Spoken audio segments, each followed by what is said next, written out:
उर्मिला जी, आप लोग पार्षद हैं, अभी तक मेयर नहीं बन सका है, आप लोग प्रदर्शन करने आए हैं। सुप्रीम कोर्ट ने भी कहा कि 24 घंटे के अंदर अब कमेटी बनाकर जवाब देना होगा। कितनी उम्मीद है कि सुप्रीम कोर्ट संज्ञान लेने के बाद मेयर बनने की? देखिए, हमें पूरी उम्मीद है कि अब हमारा मेयर बन जाएगा और दिल्ली को एक मेयर मिलेगा अब जल्दी से जल्दी। तो आप लोग प्रदर्शन करने के लिए अब क्या मांग है आपकी?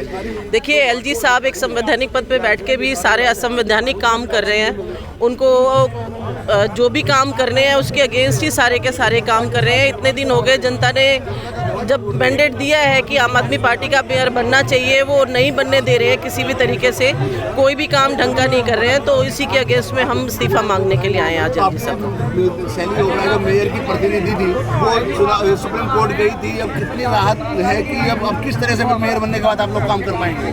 देखिए, अभी तक कुछ भी काम नहीं हो रहे हैं। 2 महीने हो गए हैं इलेक्शन हुए हुए, रिजल्ट आए हुए, और उसके बाद भी अभी तक मेयर नहीं बन पाए हैं, फंड रिलीज नहीं हुए हैं, जनता के काम नहीं हो पा रहे हैं। दिल्ली की जनता के साथ एक बहुत बड़ा धोखा है। बीजेपी को ये समझना चाहिए कि दिल्ली की जनता ने उन्हें नकार दिया है, तो उनको इस चीज़ को स्वीकार करना चाहिए और जल्द से जल्द मेयर बनवा के दिल्ली के काम शुरू होने चाहिए। कितना नुकसान दिल्ली की जनता को हो रहा है कि निगम का सदस्य शुरू नहीं हो पा रहे हैं, मेयर नहीं आ पा रहे हैं? आप ये देखिए कि दिल्ली में कुछ भी काम नहीं कर पा रहे हैं। निगम पार्षद बनने के बाद भी जो दिल्ली की जनता के लिए काम करने थे, हम लोगों को, पार्षदों को जो भी कुछ काम करने थे, वो कोई भी काम नहीं हो पा रहा है, क्योंकि फंड रिलीज नहीं हो रहे हैं, मेयर नहीं बना है, कुछ भी नहीं बना है। तो उस वजह से सारे काम दिल्ली के रुके हुए हैं। अगर मेयर बन जाएगा तो बहुत जल्दी दिल्ली के काम शुरू होंगे। कहीं जिस तरह से सभी पार्षदों को अपनी संपत्ति का ब्यौरा देने को कहा गया था, अगर नहीं देंगे तो सदस्यता होने की बात भी आ रही थी, तो क्या कितना डर था? अब संपत्ति का ब्यौरा भी लोग पार्षद दे चुके हैं। हाँ, सभी पार्षद संपत्ति का ब्यौरा दे चुके हैं। ये बड़ी अजीब बात है कि इतना सब कुछ होने के बाद दिल्ली ने बता दिया कि दिल्ली की जनता आम आदमी पार्टी को चाहती है,